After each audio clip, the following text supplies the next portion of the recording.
How to remove sound from a video in the Samsung Gallery app. Want to remove sound from a video on your Samsung device but don't know how? Here's a simple guide to help you do it without using other apps. Start by opening the Gallery app and finding the video you want to edit. Tap on the video to open it.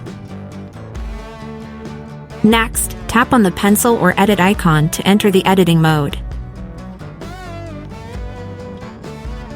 In the editing options, look for a volume icon and tap on it.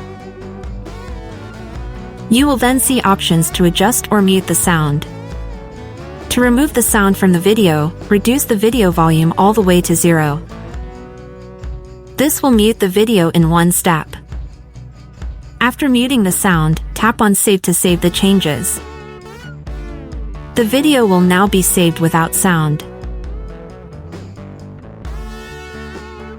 You can play the video to ensure the sound has been successfully removed. As you can hear and see from the icon on the right side of the video, the sound is gone. I hope you find this trick helpful. If you want more similar tutorials, check out the other videos on the channel and subscribe.